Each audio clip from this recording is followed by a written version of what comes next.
Although I started talking about photosynthesis and the ways that photosynthesis was this amazing ability to take common things like carbon dioxide and water and create a storage system for energy that could be used and moved around and exploited. And I'd said that this is the way that most of the living organisms on the surface of the earth get and use their energy. It's arguably not true. Sort of depends on how you count most. There is an entirely different energy source that a set of organisms uses, an entirely different set of energy sources that a set of organisms uses. And in fact, it looks like these are the organisms that were the very earliest things to evolve on the earth. These are called archaea, and these are an entirely separate domain of life. A domain of life, if you remember your biology. The other two are eukaryotes and bacteria. Eukaryotes are multicelled. Anything that you see with multicelled, animals, people, plants, fish, house cats, all eukaryotes. Bacteria are single-celled things that we know and love or sometimes don't love. Archaea are entirely separate from those two. They are used to be classified as bacteria because they are single-celled things, but they are distinct in a couple of very important ways. One is that they have very different cell structures. They are, I like to think of them as just sort of loosely held together. We'll see one of the reasons why that they might have very different cell structures. And it's also because, presumably because they were some of the very earliest things to evolve and eventually led to these other things, or maybe not. That part is still being argued. For our purposes, the interesting things about the archaea are their energy sources. Let's look at some of the very different ways that the archaea get their energies. There are a lot of different versions of these. One are called methanogens. You might guess very quickly that methanogens are methane generators. Let's see how that works. The key reaction that they typically do is take a hydrogen molecule and a carbon dioxide molecule and change it to methane and water. And to get this to balance right, we better make that a 2, and we better make that a 4, 5, 6, 7, 8. Better make that a 4. This looks pretty innocuous. Remember, our previous reaction was that we had a CO2 plus water yielding carbohydrates. And of course, this reaction only occurred when there was a photon that gave it energy. This reaction occurs spontaneously. In fact, this reaction gives off energy. This reaction is more akin to the carbohydrate plus oxygen, which gives energy for animals, bacteria, and eukaryotes to survive. So methanogens are doing something really interesting. We as people eat carbohydrates that were created initially by plants, and we breathe O2. We combine those two chemically, and we get energy out. Methanogens are breathing CO2, which is in the environment, just like the O2 is in the environment.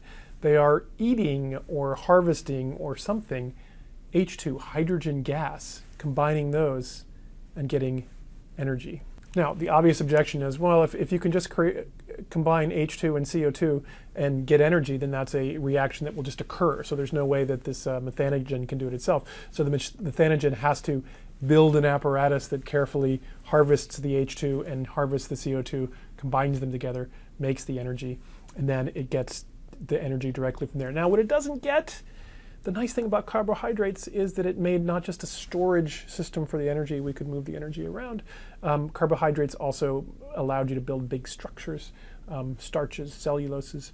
Here we're just getting energy directly, and then we get methane as a waste product, hydrogen as a waste product. You can do some more complex chemistry with the methane and eventually build up some sort of structures and some more complex things that can carry some energy around. But in general, you don't get nearly the nice structures that you get with the carbohydrates. This is sort of one of the reasons why these methanogens, these archaea in general, which are not making carbohydrates, these archaea are significantly more primitive structures than bacteria and certainly than eukaryotes. Where would you find these sorts of methanogens? Well, they are living in places where there's an availability of H2 and where there is no oxygen. Oxygen is incredibly toxic to these methanogens, so they live in anoxic environments. And anoxic environments, well, what is that? That's like a marsh or the inside of your stomach or in sediments at the bottom of the sea. In these sorts of environments, they harvest the H2, combine it with CO2, which they can find, and produce methane. What happens to that methane? Well, in humans, from our stomachs, methane comes out as waste products when we eliminate wastes from our body. In cows, we know that cows produce methane when they burp.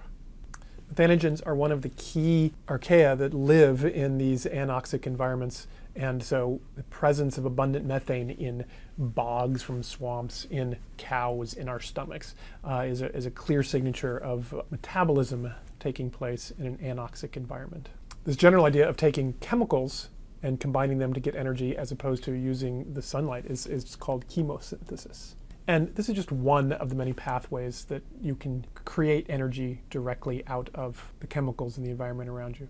What it requires, though, is that you're in an environment where there are chemicals that are out of equilibrium. Where would you find such an environment besides your stomach?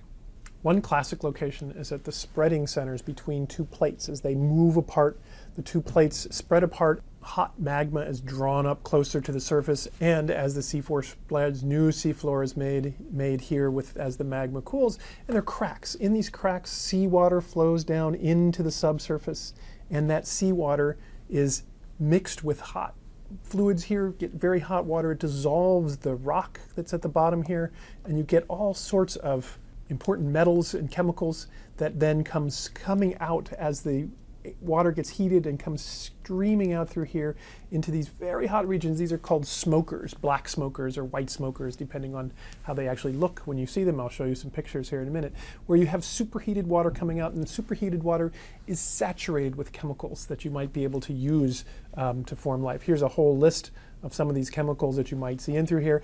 H2, a very important one. You also have another thing that's good for chemosynthesis, H2S. It can easily combine with CO2. Also, its waste product, rather than methane, is sulfur, solid sulfur, which you can sometimes see in the cells of the animals that do this sort of chemosynthesis. We haven't talked about all these other elements, but these other elements are rich nutrients that are important. We've only talked about energy. Nutrients are things that you also use to help build your body and transport energy within your body. You can't live on energy alone. You actually need to be able to harness that energy effectively. If you go look at one of these deep sea vents in the center of the Pacific Ocean, where the two plates are spreading apart and creating new ocean floor all the time, they look something like this. You have some interesting things going on here. You can see right here, this is a little mound that's building up of minerals that are precipitating out as they come out. This hot water is coming out here. This was a white smoker. You can see this is the smoke coming out, superheated fluid, more stuff precipitating out through here. These regions are rich with life. This is the bottom of the ocean floor, which is generally a pretty dead place to be. But around these deep sea vents, they are rich with life. These microbes exist there, archaea in particular, and things eat the microbes. There are big tube worms, there are shrimp, there are all these things at the very base of the ocean living off of the chemistry that's coming out of the earth. We don't know very much about this because it's exceedingly difficult to get to the bottom of the ocean to see these things. There are a couple of submarines that people can take to the bottom. The Alvin submarines, where you have two people, a pilot and one scientist in, that can get down to the bottom, spend a little bit of time down there, collect things, take pictures, come back. And we're just really now starting to explore what the environments are like in these deep, deep sea regions. These microbes live in almost every environment that you can imagine. Things that we think of as crazily inhospitable, very saline or very hot or very cold, almost anywhere you look, you can find some sort of microbe that has eked out a living in that spot. To me, perhaps the single most amazing one are these microbes that have been found kilometers deep underground. Some of them have been found kilometers deep under the ocean floor in big drilling experiments, and others have been found kilometers deep inside of mines in South Africa, where you can get down as low as you can go, and you look in the subsurface waters there, and there are archaea, and they're generally using that same reaction, that H2 plus CO2, and making methane and getting energy out of that, plus all the other stuff that they do, getting the energy from that. And what is the source of the H2 in that location? Very slow radioactive decay of things like uranium, which eventually leads to a few protons being emitted, which turn into these molecules and then are eaten by the archaea. How's that for crazy? Something that lives off of the products of radioactive decay kilometers deep underground. Suffice it to say that microbes have exploited, I would say, almost every environment you could possibly think that they would be physically capable of exploiting, and even some that you wouldn't think they would be physically capable of exploiting here on the Earth. There are limits. If you get too hot, then your cell walls can't hold together, or whatever walls that you have can't hold together. If you get too cold, you freeze, although some of them make their own antifreeze so they can be colder than 0 degrees Celsius. But in general, they live almost everywhere. I tell you this story because when we think of looking for life, these are the things that were here first, these archaea. These are the things that have been here the longest. If you were just even coming to the Earth at a random point in time and you were looking to see if it had life on it, and you were looking specifically for something like photosynthesis, you'd be looking in the wrong place. What you really should be looking for are things like these archaea. In fact, maybe you should be looking for things like methane. Maybe you should be looking for those sorts of products rather than these oxygen-mediated photosynthetic products that we think are so important today.